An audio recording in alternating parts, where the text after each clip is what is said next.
Hi, hello, welcome. This is Jointfamily samayal. எல்லாரும் எப்படி இருக்கீங்க फ्रेंड्स? நல்லா இருக்கீங்களா? நம்ம சேனலை ஃபர்ஸ்ட் டைம் பார்க்கறதா Subscribe பண்ண மறக்காதீங்க. அப்படியே பக்கத்துல உள்ள பெல் பட்டனை பிரஸ் பண்ணிக்கோங்க. நம்ம இன்னைக்கு வீடியோல வந்து பணியாரம் எப்படி செய்யலாம்னு பார்க்க போறோம். அதாவது இது வந்து பூசணிக்காய் பணியாரம். மஞ்சள் பூசணிக்காய் வச்சு நம்ம பணியாரம் செய்ய போறோம். இந்த மஞ்சள் பூசணிக்காயை தோல் நீக்கிட்டு இந்த மாதிரி கட் பண்ணி எடுத்துக்கோங்க. கட் பண்ணி நான் தண்ணியில சேர்த்திருக்கேன். நல்லா கழுவி எடுத்து வச்சுக்கலாம். பூசணிக்காய்களை நல்லா கழுவி எடுத்து வச்சிட்டேன். இத வந்து இந்த மாதிரி சின்ன கண்ணில் வச்சு துருவி எடுத்துக்க போகிறோம். எல்லா பூசணிக்காயும் நல்லா துருவி எடுத்துட்டேன். இப்போ ஸ்டவ்வில் கடாயை வச்சுருக்கேன். கடாய் சூடானதும் அதில் 1 டேபிள் ஸ்பூன் அளவுக்கு நெய் சேர்த்துருக்கேன். நெய் சூடாயிடுச்சு. இப்போ இதில் துருவின பூசணிக்காய்களை சேர்த்துருக்கேன். சேர்த்து ஒரு 6லேருந்து 7 நிமிஷம் நல்லா வதக்கி விடலாம். பூசணிக்காய்கள் இப்போ நல்லா வதங்கிருச்சு.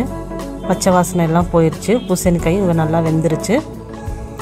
இப்போ இதுக்கு தேவையான அளவு ஸ்வீட்டுக்கு நம்ம வெல்லம் சேர்த்துருக்கோம். வெல்லம் கொஞ்சமாக தண்ணி சேர்த்து கரை வச்சு எடுத்துக்கலாம். இப்போ இந்த பவுலில் வந்து நான் கோதுமை மாவு 2 கப் சேர்த்துருக்கேன். இப்போ இதில் பூசணிக்காயை சேர்த்துக்கலாம்.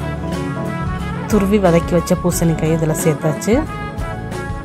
வெல்லம் வந்து கரைஞ்சிட்டே இருக்கட்டும். இதுக்கு வந்து ஒரு 4 ஏலக்காயை தட்டிட்டு இது கூட சேர்த்துக்கலாம். அப்புறம் பூசணிக்காய் மேலே ஒரு பிஞ்ச் அளவுக்கு உப்பு சேர்த்துருக்கேன்.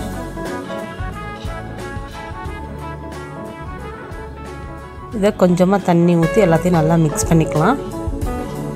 அதிகமாக தண்ணி சேர்க்க வேண்டாம். கொஞ்சமாக தண்ணி சேர்த்து எல்லாத்தையும் நல்லா மிக்ஸ் பண்ணிக்கோங்க. இப்போ வெல்லமும் நல்லா கரைஞ்சிருச்சு. இப்போ இந்த அளவுக்கு மிக்ஸ் பண்ணி வச்சுருக்கேன். இந்த வெள்ளை கரைசலையும் இது கூட சேர்த்துக்கலாம். வெள்ளை கரைச்சி இதோட வடிகட்டி சேர்த்தாச்சு. நல்லா மிக்ஸ் பண்ணிக்கோங்க. தேவைப்பட்ட கொஞ்சமாக தண்ணி கூட சேர்த்துக்கோங்க. சேர்த்து இந்த அளவுக்கு பதத்துக்கு மிக்ஸ் பண்ணி வச்சுக்கலாம். இப்போ இது கூட கொஞ்சமாக சோடாப்பு சேர்த்துக்கலாம். உடனே அப்போவே செய்கிறதா இருந்தால் சோடாப்பு சேர்த்துக்கோங்க. இல்லை நீங்கள் சோடாப்பு சேர்க்கலைன்னா இதெல்லாம் மிக்ஸ் பண்ணி ஒரு 1 மணி நேரம் அப்படியே வச்சுருங்க. 1 மணி நேரம் கழித்து செய்யுங்க. உங்களுக்கு கரெக்டாக இருக்கும். நான் இப்போவே செய்கிறேன், அதனால தான் சோடாப்பு சேர்த்துருக்கேன். அப்புறம் பணியாரக்கல்லை வந்து அடுப்பில் வச்சுருக்கேன். பணியாரக்கல் சூடானதும் அதில் எல்லா குழிலையும் எண்ணெய் சேர்த்துக்கலாம். நெய் கூட சேர்த்துக்கலாம். நான் எண்ணெய் தான் சேர்த்துருக்கேன். இப்போ இது எல்லாத்தையும் நல்லா எண்ணெய் ஃபுல்லாக குழியில் ஃபுல்லாக தேய்ச்சி விட்டுறலாம். தேய்ச்சி விட்டுட்டு இப்போ நம்ம மாவை ஊற்றிடலாம் எல்லா குழிலையும்.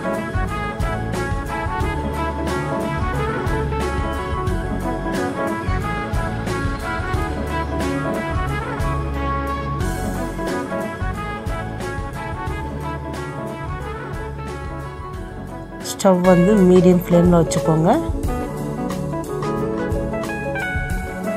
இது நீங்கள் காலையில் டிஃபனாகவும் நைட்டு டிஃபனாக கூட செய்யலாம். இல்லை ஈவினிங் ஸ்நாக்ஸுக்கு கூட செய்யலாம். காய் சேர்த்து செஞ்சனால ரொம்ப ஹெல்த்தியாக இருக்கும். இது வந்து மீடியம் ஃப்ளேமில் வச்சு ஒரு மூடி போட்டு மூடி வச்சுருங்க. ஒரு 2 நிமிஷம் அப்படியே இருக்கட்டும். 2 நிமிஷம் கழித்து பார்க்கலாம். இப்போ 2 நிமிஷம் ஆயிடுச்சு. இதை ஓப்பன் பண்ணி பார்க்கலாம். இப்போ இதை வந்து ஃபோர்க் வச்சு இல்லைன்னா இந்த மாதிரி ஒரு கம்பி வச்சு திருப்பி விடுங்க.